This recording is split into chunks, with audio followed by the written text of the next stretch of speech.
এর সাথে সাথে এই মুহূর্তে সোশ্যাল মিডিয়ায় একটা জিনিস ভীষণভাবে ট্রেন্ড হচ্ছে, সেটা কি জানেন? সেটা এরাই করছে যারা বিশেষ করে সম্প্রীতির কথা বলে আর যারা ধর্মনিরপেক্ষ বা সেকুলার হিন্দুগুলো, তারা এখন সম্প্রীতির দোহাই দিয়ে সব কিছুকে মিলিয়ে নিতে চাইছে।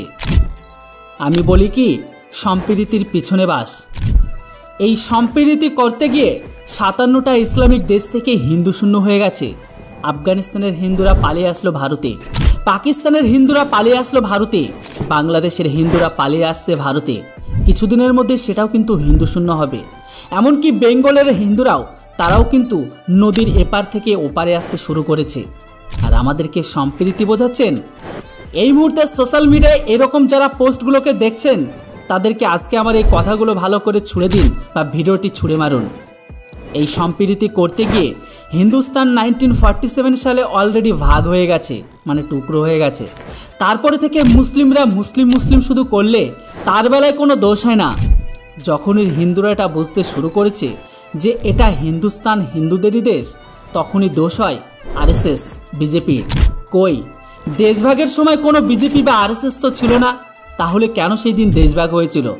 আর হিন্দুদেরকে গোটা বিশ্ব থেকে কারা উচ্ছেদ করছে? সেখানে কি আরএসএস বিজেপি? 57টি ইসলামিক দেশ থেকে যে হিন্দু শূন্য হয়ে গেছে, সেখানেও কি ভারতের আরএসএস বিজেপি রয়েছে?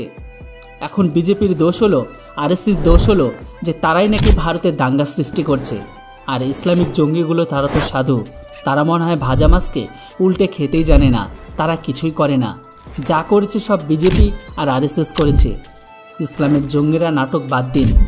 ইসলামিক মাদ্রাসা থেকে শুরু করে ইসলামিক ব্যক্তিরা তাদের বাচ্চা আর তাদের ছোট ছোট বাচ্চাদের তাদের ঘরের ভেতর থেকে শুরু করে তাদের মাদ্রাসায় এটাই শেখায় যে ইসলামিক সব থেকে বড়, তাদের কাছে ইসলামী সব থেকে বড়, বাকি যে সমস্ত জাতি বা অন্যরা আছে তাদের কাছে কাফের। হিন্দু কোনোদিন তাদের ভাই হতে পারে না বা বন্ধু হতে পারে না। যেখানে আজকের দিনে তাদেরই জাতের শিয়া সুন্নির মিল হয়নি, যে সমস্ত মুসলিমরা তাদের ভাষ্যমতে হিন্দুদেরকে গোবরখোর, মুতখোর, মালায়ন, মূর্তি পূজাকারী এই সমস্ত বলে ডাকে, তারা আবার এখানে সম্প্রীতির বার্তা বোঝাচ্ছে আমাদের। যেখানে বেঙ্গলের সংখ্যালঘুরা কম থাকে, সেখানে হিন্দুদের ওপর ছড়ানো হয় ফুলের বৃষ্টি, যেখানে বেশি থাকে সেখানে ছড়ানো হয় ইট বৃষ্টি। এখন হিন্দুরা বুঝে গেছে আমাদের সব থেকে বড় শত্রু হচ্ছে ইসলাম। ইসলাম নিজেদের মধ্যে ভাই বলে প্রমাণিত করতে পারে না। শিয়া সুন্নির মসজিদে ধামাকা করে, সুন্নিরা শিয়াদের মসজিদে ধামাকা করে, যেটা নাকি তাদের উপাসনালয়। কিন্তু এখানে অন্য ধর্মের দিকে তাকিয়ে দেখলে এমনটা খুঁজে পাবেন না। এরাই আবার বলে আর আমাদেরকে পাঠ শেখাতে আসছে সম্প্রীতির বার্তা। সমস্ত সেকুলার ধর্মনিরপেক্ষ শুধু কিন্তু আজকের দিনে হিন্দুরা হয়। কোনো মুসলিম সেকুলার বা ধর্মনিরপেক্ষ কোনো কিছুই হয় না। মুসলিম অনলি মুসলিমই হয়। যারা নিজেদের ভাই বোনকে ছাড়ে না, এরা আমাদের সম্প্রীতির বার্তা বোঝাচ্ছে। বেঙ্গলের পরিস্থিতিতে আমাদের চোখে আঙুল তুলে দেখিয়ে দিয়েছে যে ইসলাম আর টেরোরিস্ট একই মুদ্রার এপিট আর ওপিট। আর যখনই সমস্ত হিন্দুরা বুঝতে পেরেছে হিন্দুদেরও একটা সংগঠন দরকার, হিন্দুরা যে ঘুরে দাঁড়াতে শুরু করেছে, তখনই এই সমস্ত ইসলাম পড়া গ্রহণকারী টেরোরিস্টরা সম্প্রীতির বার্তা বোঝাতে চলে এসেছে আমাদের। কই, কখনো বা এখনো পর্যন্ত কোনো ইসলামিক টেরোরিস্ট আর কোনো ইসলামিক মন্ত্রীগণ সোশ্যাল মিডিয়ায় পোস্ট দিয়ে তো বলেনি যে এখানে যে হিন্দুদের ওপর নির্মমভাবে অত্যাচার করা হলো মুর্শিদাবাদের বুকে, সেটার জন্য আমরা লজ্জিত, আমাদের জাতি ভাই যেটা করেছে সেটা ঠিক করেনি। এমনকি হিন্দুদের সমস্ত কিছু ভুলিয়ে মোথাবাড়িকেও ভোলানোর চেষ্টা করানো হচ্ছে, মুর্শিদাবাদের ঘটনাকেও তারা ধামাচাপা দিয়ে ভোলানোর চেষ্টা করানো হচ্ছে। এখন তারা নতুন করে নাটক সাজাচ্ছে সম্প্রীতির বার্তা। এই সমস্ত ঘটনা কারা করলো?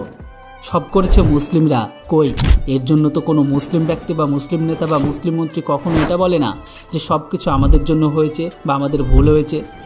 মোথাবাড়ি থেকে শুরু করে মুর্শিদাবাদ, এখানে এরা যেটা করলো, আর সেই সময় আল্লাহ আকবার নারিয়া তাকবীর, সেটা নিশ্চয়ই কোনো হিন্দু বা আরএসএস বা কোনো বিজেপির স্লোগান ছিল না। হিন্দুরা বুঝে গেছে সনাতনীরা একজোট হতে শুরু করেছে, এমনকি সকলে আরএসএসের সঙ্গে যুক্ত হচ্ছে। এই মুহূর্তে যে সমস্ত হিন্দুরা এই বার্তার কথা শুনে নিজেদের ভাববেন যে হিন্দু মুসলিম ভাই ভাই, তারা 1947-এর কথাটা ভাবুন। হিন্দু মুসলিম ভাই ভাই হলে দেশ কেন ভাগ হলো ধর্মের নামে? ইসলাম কখনো কারো ভাই হতে পারে না, আর হিন্দুদের তো কখনোই নয়। সমস্ত হিন্দু জাগ্রত হও নিজেদের মা বোনদের বাঁচানোর জন্য। আর যদি গোটা ভারতবর্ষ থেকে জঞ্জাল সাফাই না করা হয়, তাহলে মনে রাখবেন আজ আমার ঘরে কাল আপনার ঘরে থেকে আপনাদের সামনে থেকে আপনার মা বোনকে তুলে নিয়ে যাবে, এমনকি ধর্ষণ করবে। যেমনটা বাংলাদেশে দেখেছি, বাংলাদেশের টুপিদারি রাখা ব্যক্তিরা মন্দির পাহারা দিল, তারপর থেকে তারা কিভাবে ধ্বংস করলো সেটা গোটা বিশ্ব দেখেছি, আমি আপনিও দেখেছি। এখন ভারতে এদের একটাই ট্রাম্প কার্ড, সেটা হচ্ছে সংখ্যালঘু মরা কান্না আর সম্প্রীতির বার্তা বোঝানো। কই এত কিছু হবার পরেও মোথাবাড়ির ঘটনার পরে কোনো ইসলাম প্রোডাক্ট গ্রহণকারী ব্যক্তি তো বলেনি যেটা আমাদের তরফ থেকে ভুল হয়েছে।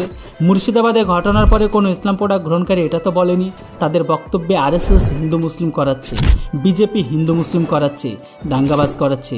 তাহলে তাদেরকে একটাই প্রশ্ন করুন, ঘরবাড়ি জ্বালানোর সময় হিন্দুদের উপর অত্যাচার করার সময়, হিন্দু মেয়েদেরকে ধর্ষণ করার সময়, এমনকি সমস্ত কিছু লণ্ডভণ্ড করার সময়, বা মুর্শিদাবাদে যে ইসলাম প্রোডাক্ট গ্রহণকারীরা জিহাদি ছিল, আল্লাহু আকবর নারে তাকবীর কারা বলেছিল, এই সমস্ত স্লোগানগুলো কাদের মুখ থেকে শোনা গিয়েছিল? তাই এই সমস্ত ইসলাম প্রোডাক্ট গ্রহণকারী সম্প্রীতির বার্তা, এই সমস্ত বার্তায় কেউ চিড়ে ভিজবেন না। আর আজকে যদি আপনারা এদের কথা দিয়ে চিড়ে ভেজান, তাহলে মনে রাখবেন আজ আমার ঘরে হয়েছে কাল আপনার ঘরে হবে। এরা কখনো কারো না বন্ধু হতে পারে, আর না এদের ভারত দেশ হতে পারে। এরা চাই ইসলামিক শাসন, ইসলামিক দেশ। ভাই তো অনেক দূরের কথা, বাকিটা আপনারা বুদ্ধিমান ঠিকই বুঝে গেছেন। জয় সনাতন, জয় হিন্দু। ঘুমন্ত হিন্দু সনাতনী বাঙালিদের কি ঘুম ভেঙেছে? না এখনও পর্যন্ত ভাঙেনি? মুর্শিদাবাদ ওয়েস্ট বেঙ্গলের পরিস্থিতিকে দেখে না এখনও তারা শিক্ষা পায়নি? যে দুজনকে ইসলাম প্রোডাক্ট গ্রহণকারী জিহাদিরা কুপিয়ে মারল, তারা কিন্তু কেউ বিজেপি ছিল না, তারা ছিল স্বয়ং সিপিএম সমর্থক। বুঝতে পারছেন কেন তাদেরকে মারা হয়েছে? যাই হোক, আজ থেকে কিছুদিন আগে পশ্চিমবঙ্গ দেখলো এক অদ্ভুতপূর্ব দৃশ্য। রামনবমী মিছিলে হাঁটছেন কারা কারা? নাকি শতাব্দী রায়, অনুব্রত মণ্ডল, কুণাল ঘোষ, বাঘা বাঘা নেতারা। কি এমন হলো যে বহিরাগত রাম আজকে ঘরের ছেলে হয়ে গেল? আসলে কি জানেন, ভোট বড়ই বালাই। কিসের জন্য বহিরাগতরা আজকে ঘরের ছেলে হয়েছে? শুধুমাত্র সনাতনী হিন্দু ভাই বোনেরা রামনবমী পালন করছে এত বছর ধরে, যেখানে গত 5 বছরের মধ্যে 50 গুণেই পুজো বেড়ে গেছে। জাগ্রত হিন্দু আরও বেশি শক্তিশালী হয়েছে। হিন্দুরা আজকে প্রতিবাদ করতে পথে নেমেছে। সোশ্যাল মিডিয়ায়, রাস্তায় সর্বত্র হিন্দুদের বিরুদ্ধে হওয়া সব অন্যায়ের প্রতিবাদ কিন্তু হিন্দুরাই করছে। তাই ভয় পেয়ে গেছে এই সমস্ত রাজনীতির কারবারিরা। তারা ভাবছে যে যদি সাম্প্রদায়িকতাকে সরিয়ে রেখে সম্প্রীতির বুলি আওড়ে অতিরিক্ত 5% যদি একটু এদিক ওদিক হেরফের করে দেওয়া যায়, এটা বুঝিয়ে যে দেখো আমরা সাম্প্রদায়িক নই, আমরা সেকুলার, আমরা সব দলকে নিয়ে চলি, সব ধর্মকে নিয়ে চলি, আর যদি এটাই দেখানো যায় ব্যাস, তাহলেই তো কেল্লাফতে।